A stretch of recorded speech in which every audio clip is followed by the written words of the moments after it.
전도서의 말씀을 함께 살펴볼 텐데요. 이 전도서는 솔로몬 왕의 말기에 기록된 것으로 알려져 있습니다.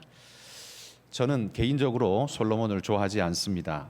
그가 똑똑하다는 것 외에는 제 입장에서는 존경할 만한 것이 없기 때문에 그 나라를 부강하게 했고 이스라엘의 전무후무한 무역 대국으로 만들었다는 측면에서는 솔로몬은 참 칭찬받을 만합니다. 그러나 이스라엘의 존재 목적을 상실시켰다라는 측면에서 치명적인 엄청난 약점, 그러니까 무역 대국보다 그 공보다 그가 하나님의 백성이라는, 하나님 나라의 백성이라는 중요한 정체성을 잃게 만들었다는 사실은 훨씬 더 큰 과라고 저는 생각을 하기 때문입니다. 그래서 저는 솔로몬의 인생이 실패작이다라고 그렇게 생각합니다. 이 솔로몬이야말로 오늘 우리 시대를 살아가고 있는 잘 먹고 잘 사는데 함몰된 그리스도인의 전형의 모습을 보여주는 것 아닌가라는 생각이 듭니다. 영적 정체성을 상실하고 육적 삶에 취해서 살아가는 사람의 대표자, 그게 바로 저는 솔로몬이다라고 생각이 든다는 거죠. 제가 너무 혹독하게 평가를 한 것인지도 모르겠습니다만 그만큼 저는 솔로몬을 별로 좋아하지 않는다는 말입니다. 그러나 오늘 솔로몬이 말하고 있는 이 지혜로운 가르침은 우리가 새겨들어야 할 말씀이기 때문에 오늘 이 말씀을 함께 나누고 싶습니다. 4계절의 짧은 구절입니다만 1절은 이렇게 시작합니다. 좋은 이름이 좋은 기름보다 낫고, 이렇게 말합니다. 히브리인들에게 있어서 이름이라는 것은요, 그 단순한 호칭 정도가 아닙니다. 그 사람의 인격을 대변하는 그런 대치어와 같은 중요한 의미를 가지고 있습니다. 그러하기에 좋은 이름이란, 와, 네 이름 참 멋지다, 아빠가 이름 정말 잘 지어주셨네, 그런 이름이 아니라 훌륭한, 그 사람의 훌륭한 명성을 가리키는 것이 여기 이름이라는 의미이죠. 따라서 히브리인들은 자신들의 이름이 오래도록 기억되는 것을 대단히 명예로운 일로 간주했습니다. 이건 비단 히브리인들만 그런 것이 아니라 명예를 중시하는 세상의 모든 사람들이 아마 다 비슷하게 여길 것입니다. 그런데 이 좋은 이름을 무엇에 비유하고 있냐 하면 좋은 기름에 비교하고 있다라는 겁니다. 히브리인들이 사용하던 기름이라면 대표적인 것이 감람류 기름이 있습니다. 이 감람류는요, 감람나무에서 채취한 그 열매에서 얻는 식물성 기름인데 용도가 굉장히 많습니다. 5가지에나 사용된다고 합니다. 이 기름은 먼저 식용으로 사용되고요, 2번째는 등불을 켤 때 기름으로 사용되고요, 3번째는 상처를 치료할 때 의료용으로도 사용되고, 화장품으로도 사용되고, 그리고 향유용으로도 사용된다라고 합니다. 이런 다용도의 기름은 팔레스타인에 살아가고 있는 그 이스라엘 사람들에게는 너무나 중요한 가치를 지닌 그런 물건이죠. 특히나 건조한 기후 탓에 피부가 금방 말라버리는데 이런 감람류 기름을 바르는 것은 보습 효과와 향기를 유지하는 데 있어서 매우 중요하고 건강을 지키는 데 많은 도움을 주기 때문에 이 이스라엘 사람들에게 감람류는 보배로운 기름과도 같은 것이었습니다. 그래서 성경에 보면 기름을 바른다라는 말, 이 말은 언제나 좋고 귀한 것에 사용되는 좋은 의미로 사용되지 않습니까? 특히 기름 붓는다라는 건 임직을 의미할 때 아주 명예로운 이름이고, 기름을 바른다라는 건 치유 내지는 영광을 의미하는 것이기 때문에 이 기름은 굉장히 좋은 것으로, 영광스러운 것으로 사용되는 대표적인 거라는 것이죠. 그런데 이 좋은 이름은 이런 좋은 기름보다 더 좋은 것이다, 이렇게 지금 이야기하고 있는 겁니다. 이는 좋은 기름이란 현실적 유용성을 대표하는 것이지만 5가지로나 쓰일 수 있는 아주 필요하고 유용한 것으로 상징되지만, 그러나 좋은 이름은 뭐예요? 좋은 이름은 그거보다 훨씬 뛰어난 가치를 나타내는 이름이기 때문에 그렇습니다. 21세기는 지극히 현실적인 특징으로 살아가는 오늘이기 때문에 오늘 시대 사람들은 현실적이고 표피적이고 지금 당장 그런 것에 집중하고 있는 사람들이기 때문에 이 가치에 대해서 얼만큼 수용하고 받아들이는지는 모르겠지만 여러분, 인생을 이끌고 가는 건 물질 같지만 물질이 아닙니다. 가치이죠. 물질의 가능성은, 필요성은 간과할 수 없는 중요한 것임에는 틀림없습니다. 그러나 물질이 가치를 능가하지는 못합니다. 가치를 생각 없는 사람들이 물질에 함몰되어서 물적 가치를 자신의 존재의 가치로 생각하다 보니 물질 만능주의가 자연스럽게 우리를 지배하게 되었습니다만, 그럼에도 불구하고 오늘 우리 사회는 여전히 물질보다 가치가 우리 삶을 이끈다고 생각하는 사람들이 아직도 많이 있습니다. 그리고 그런 사람들 때문에 우리 사회는 아직도 가능성이 있고 소망이 있다라고 생각합니다. 지금도 여전히 물질 만능주의에 빠진 사람들을 끌고 가고 있는, 살려주고 있는 존재는 바로 이 가치 중심적인 사람들이라는 말이죠. 그러므로 그리스도인 된 우리는 오늘 1절의 말씀을 꼭 유념했으면 좋겠습니다. 좋은 이름이 좋은 기름보다 낫습니다. 이 사실에 동의하면서 더 높은 가치를 추구하며 물질보다 더 높은 가치에 우리의 시선을 두고 그것을 향해 달려갈 수 있는 믿음의 귀한 일꾼들이 되시기를 주의 이름으로 축복합니다. 또한 이어서 1절에 이렇게 말합니다. 죽는 날이 출생하는 날보다 나으며 라고 말합니다. 여러분, 죽는 날이 출생하는 날보다 어떻게 더 나을 수 있을까요? 이건 태어나는 것보다 차라리 죽는 게 낫다라는 염세주의의 말 같지 않습니까? 그러나 여러분, 성경은 염세주의가 절대로 아닙니다. 이 말은 문구 자체만 놓고 보면 굉장히 비관적인 언어를 쓰고 있다라는 생각을 하게 만듭니다만, 이 문구는, 이 문장만 놓고 보면 안 되고요, 그 앞의 내용까지 같이 함께 읽을 때에만 이해가 될 수 있습니다. 좋은 기름보다 더 나은 이름을 가진 그 사람의 죽는 날은 그가 출생할 때 받았던 환대와 기대와 박수보다 더 많은 사람의 존경과 박수를 받게 될 것입니다. 그런 의미 아니겠습니까? 좋은 명성을 쌓으며 살다가 죽는 것이 지금 출생해서 축하받는 것보다 고귀하다는 말이에요. 누구라도 출생의 날은요, 축하받는 날입니다. 그러나 죽는 날이 고귀한 자는 사실 드뭅니다. 많지 않다는 거예요. 그건 죽는 날이 고귀할 수 있는 사람은 그 삶을 얼마나 고귀하게 아름답게 살았는가를 보여주는 것이죠. 그의 죽음을 슬퍼하며 그의 살아생전 아름다운 삶의 업적을 칭찬하면서 그의 인생의 가치를 높이 매겨줄 수 있다면 그의 죽음은 참으로 아름다운 죽음이라고 말할 것입니다. 나의 장례식장에 와서 사람들이 기껏 하는 말이 명복을 빕니다라는 입에 발린 소리만 하고 지나간다면 여러분, 그건 아마 아무 가치 없는 모습으로 느껴지게 될 겁니다. 그러나 그 사람이 나의 장례식장에 와서 입을 떼지 못하고 아무 말도 못하고 그냥 눈물을 훔치고 돌아간다면 그것이 훨씬 더 큰 말을 하고 간 것 아닐까요? 내 인생의 위대한 성적표를 그가 아무 말도 표현하지 않았지만 그 눈물 한 방울로 보여준 것 아닐까요? 여러분, 우리의 죽음 앞에 누가 눈물로 맞아줄 수 있을까요? 그게 바로 죽는 날이 출생하는 날보다 고귀한 자의 모습이 아니겠습니까? 예를 들면 여러분, 이순신 장군의 죽음을 한번 생각해 보십시오. 노량해전에서 전사하실 때 그의 죽음은 많은 이들의 생명을 구하고 죽어간 고귀한 죽음이었습니다. 그가 아니었으면 그 왜구들의 칼날에 얼마나 많은 사람이 죽었을 것이며 인간의 존엄성이 얼마나 유린당했을지 한번 생각해 보십시오. 분명 이순신이 태어나던 날 그의 부모님은, 그의 가족들은 무한히 기뻐하며 축하했을 겁니다. 그러나 그의 출생보다 그의 죽음이 더 고귀하고 높은 가치를 지니도록 그는 그렇게 살다가 떠나갔습니다. 그게 그의 삶의 가치 아닙니까? 여러분, 성경은 우리의 인생을 무의미하다라고 정의하지 않습니다.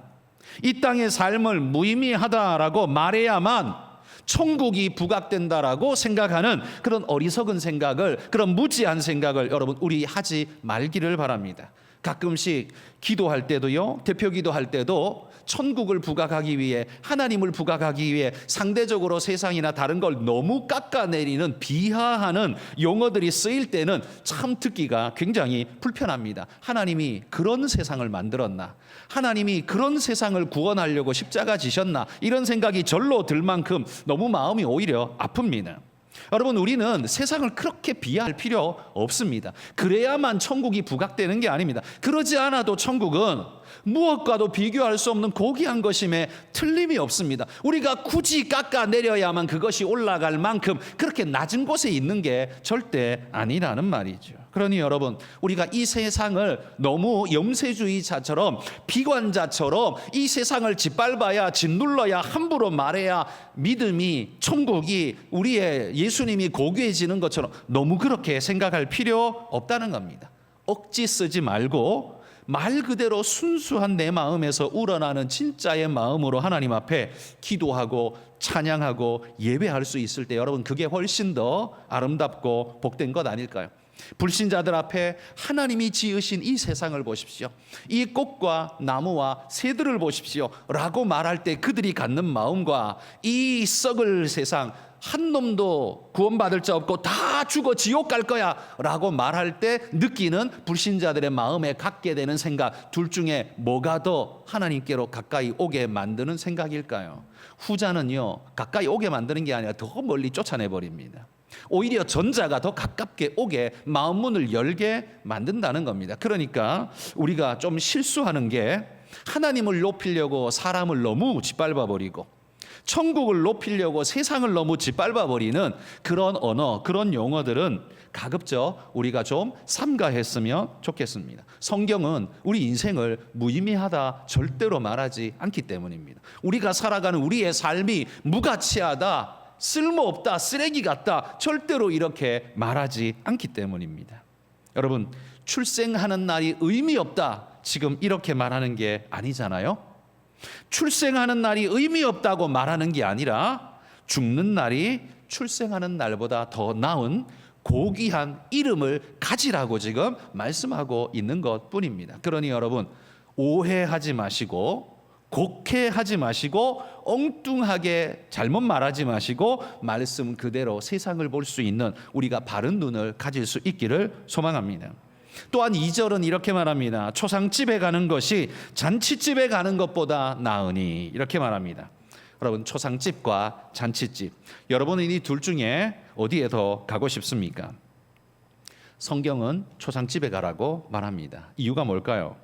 그건 인간적으로는요, 잔치집에 가는 게 훨씬 낫죠. 왜? 먹을 것도 있고 분위기도 좋고 기쁨도 있고 놀 수도 있고, 이게 훨씬 내게 주어지는 것이 더 많아 보입니다. 훨씬 좋죠.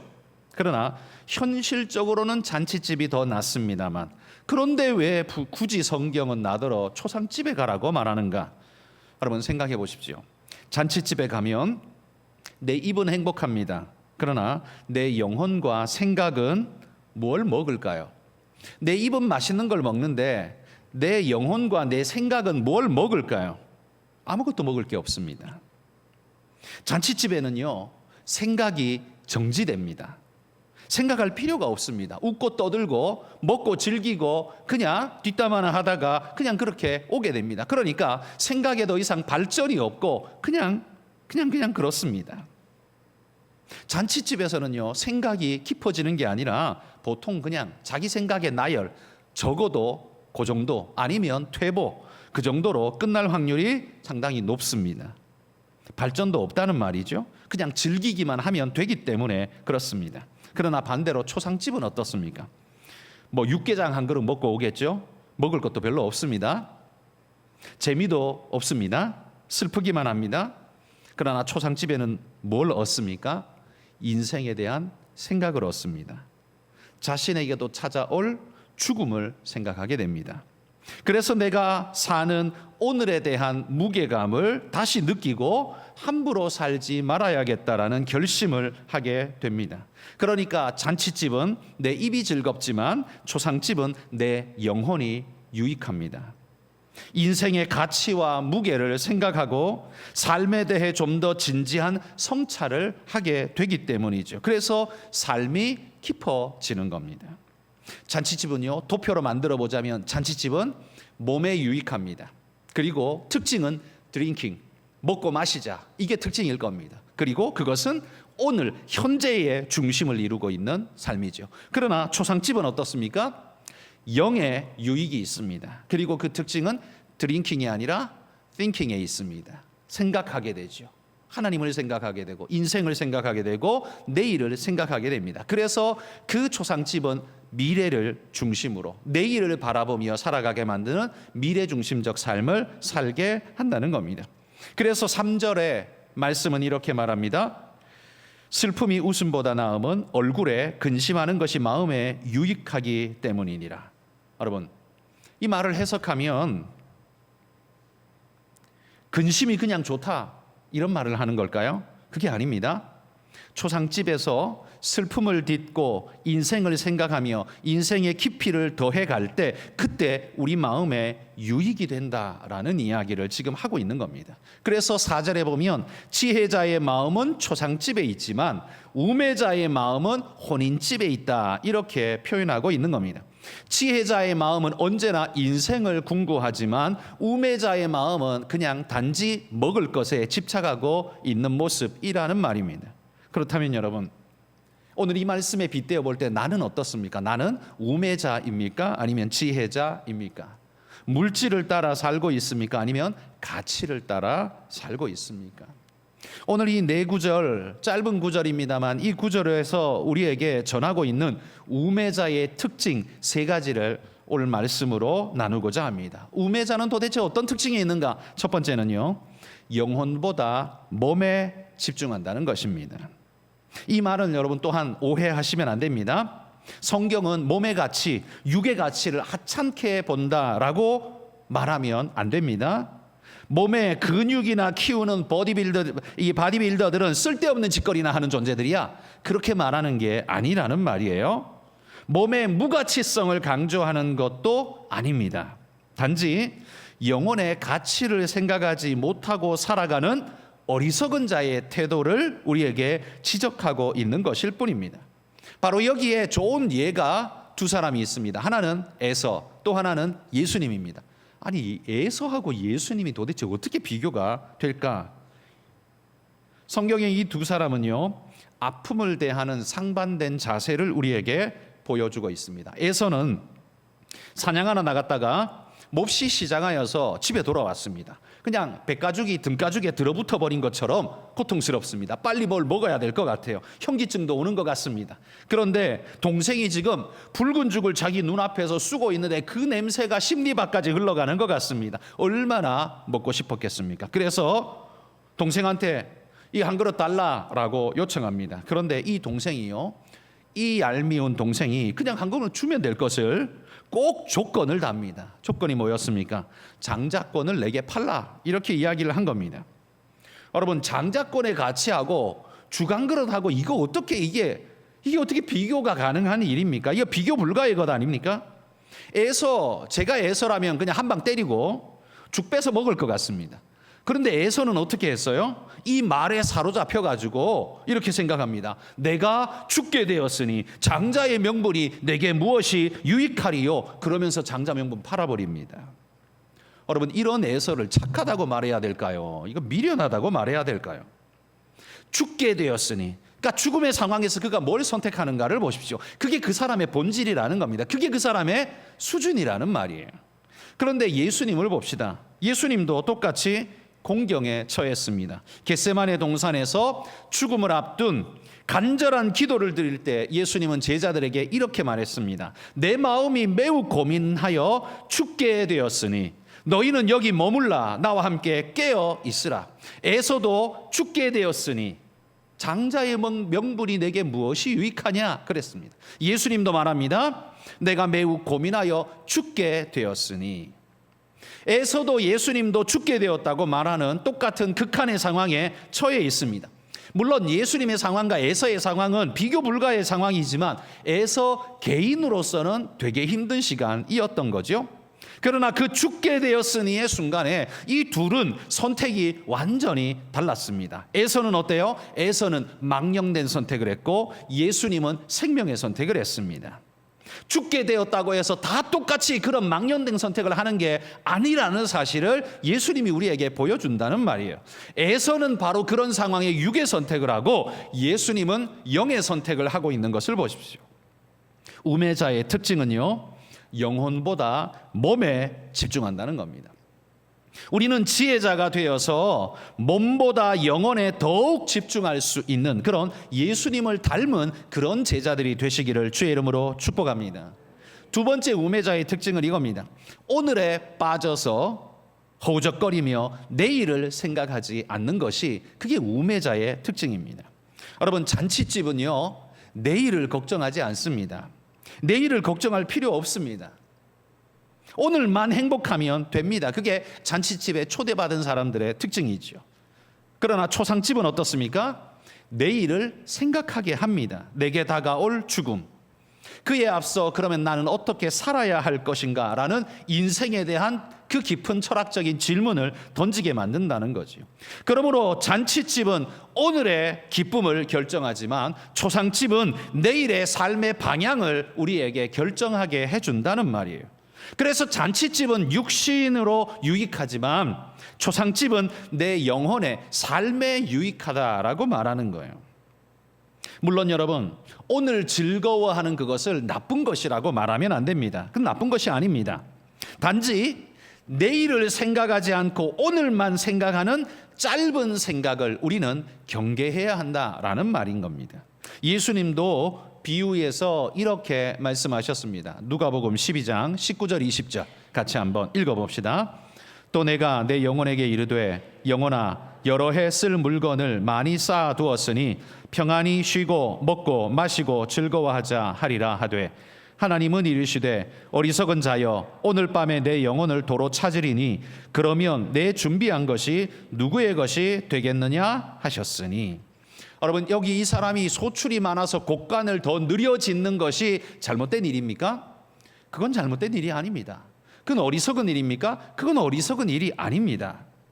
단지 육신을 위해서는 곡간을 늘릴 줄 알면서 영혼을 위해서는 내일을 생각하지 않는 그의 모습을 지금 주님이 책망하고 있는 것일 뿐입니다. 이게 바로 우매자의 특징이라는 겁니다. 한마디로 말해 우매자의 특징은 입에 먹을 것을 넣어주며 좋다 좋다라고 말하면서 축복을 논하면서 내일을 생각지 않고 영원을 생각지 않고 영혼을 생각지 않는 존재, 그게 바로 우매자의 특징이라는 겁니다. 그러니 여러분, 우매자들은요, 부자가 우매자가 될 확률이 더 많을까요? 가난한 자가 우매한 자가 될 확률이 더 높을까요? 둘 다 비등비등하다라고 말할지도 모르겠지만 제가 볼 때는 부자가 우매자가 될 확률이 더 많은 것 같습니다. 여러분, 그런 의미에서 여러분이 그리 부자 아닌 것을 오히려 감사합시다. 그리고 오늘 내일을 생각하게 하신 하나님께 감사하면서 여러분 내일을 준비하며 살아가는 지혜로운 분들이 되시기를 주의 이름으로 축복합니다. 마지막 세 번째 우매자의 특징은요, 불확실보다 확실성에 집착한다라는 겁니다. 이게 무슨 말이냐? 여러분, 물론 불확실보다 확실성에 집착하는 걸 잘못이다, 죄다라고 말할 수는 없을 겁니다. 그런데 왜 이게 우매자의 특징이라고 제가 지금 말하고 있는 걸까요? 왜냐하면 이 불확실성이라는 건 그냥 모른다라는 게 아니라 이건 이 불확실, 보통 특징이 내일의 특징이 불확실성이죠. 내가 아무리 준비해도 이게 이 내일이란 것이 어디로 튈지 알지 못하는 것입니다. 그래서 내일이라는 건 무조건 내게는 불확실성의 요소입니다. 그러기에 그 불확실성의 요소를 확실성으로 만들어갈 수 있는 방법은, 사람의 방법은 최대한 준비하는 거겠죠. 그런데 그 준비가 내 뜻대로 됩니까? 준비한다고 확실성이 옵니까? 오지 않습니다. 여전히 불확실입니다. 그러면 그 내일의 불확실성을 준비하는 가장 좋은 방법은 뭡니까? 그 내일을 지배하시는 하나님께 그 내일을 맡기는 겁니다. 이게 믿음이라는 거지요. 그래서 불확실성을 쥘 수 있는 사람은 오직 믿는 자만이 불확실성에 자기를 걸 수 있는 믿음의 사람이라는 겁니다. 확실성을 따지는 사람, 이 사람은 과학적인 것, 딱 떨어지는 것, 눈에 보이는 것, 답이 나오는 것, 이런 것에만 자기의 내일을 건다면 이 사람들은 아마도 하나님을 믿는 믿음이 성장하기는 굉장히 어려울 겁니다. 믿음이라는 것이요, 내 경험과 내 생각이 미치는 한도 안에서만 믿는다면 그런 사람의 신앙이 자랄 수 있을까요? 내가 이해되는 것까지만 믿으리라. 하나님이 얼만큼 이해되십니까, 여러분은? 구원은 얼만큼 이해되고요, 마귀는 어떻게 이해하십니까? 보지도 못한 천국과 지옥은 그럼 어떻게 이해하십니까?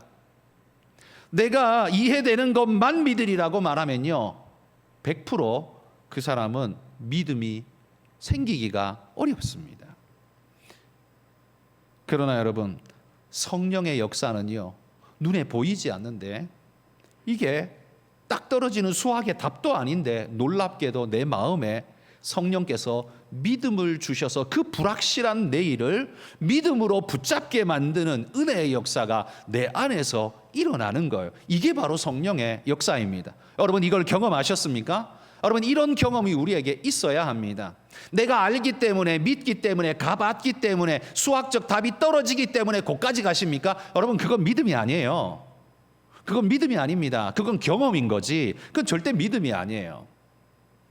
그러나 여러분처럼 그렇게 계산도 안 해봤고 딱 떨어지는 경험도 없고 뭣도 안 해봤는데도 하나님께 믿음으로 그 내일을 걸고 주님을 믿는 믿음으로 달려가고 있는 그분, 여러분과 똑같은 데까지 가서 서 있다 할지라도 그 사람은 믿음입니다. 경험으로 가고 있는 나는 믿음이 아니지만 믿음으로 가고 있는 그 사람은 믿음이에요. 여러분, 오늘 여기 불확실성이라는 말, 누가 불확실성에 자기 인생을 걸겠습니까? 그런 사람은 별로 없죠. 제가 여기 불확실성이라고 말한 건 믿음의 영역을 이야기하고 싶어서 사용한 용어일 뿐입니다. 여러분, 믿음은요, 확실성의 영역이 아닙니다. 내게 검증되어지고 경험되어지고 그게 검토, 확인되어질 수 있는 그런 용어가 아니라는 말이에요. 그럼에도 불구하고 하나님을 믿기에, 성경에서 말씀하시는 그 하나님의 특징과 하나님의 역사를 내가 믿기에, 그분의 역사를 믿기에 그분이 말씀하신 그것도 믿는 것, 이게 바로 우리의 믿음이라는 겁니다. 믿음 없으면, 성령 아니고서는 여러분 이런 믿음이 우리에게 올 수가 없는 거예요. 여러분이 백날 몸부림 해봐야 이런 믿음은 성령이 아니고서는 여러분 우리에게 찾아오지를 않습니다. 인간은 원래 불확실이 아니라 확실성에 자신의 토대를 쌓고 싶은 것이 그 누구나 모두의 마음이에요. 그 모든 사람의 공통점이에요. 그런데도 불구하고 어떻게 해요? 예수님이 베드로에게 말한 것처럼 물 위를 걸어서 내게로 오라. 그게 믿음이에요. 과학으로 따지면 예수님은 가장 비과학적인 명령을 하셨어요. 말도 안 되는 소리를 하셨어요. 경험될 수 없는, 그리고 경험해 본 적도 없는 명령을 지금 하고 있어요. 그런데 예수님이 그걸 요구하잖아요. 그게 뭐라고요? 그게 믿음이라고요. 그게 믿음이라고요. 예수님의 말씀이시기에, 주님이 내게 지금 명령하시기에 나는 그거 경험해 본 적 없지만, 그거 내가 이전에 연습 삼아 몇 번 해봤더니만 5번 중에 3번은 해봤어. 그러니까 한번 해볼까? 그게 아니라는 말이죠. 한 번도 해본 적 없습니다. 한 번도 그렇게 걸어본 적 없습니다. 그러나 베드로는 그 순간 뭘 결단합니까?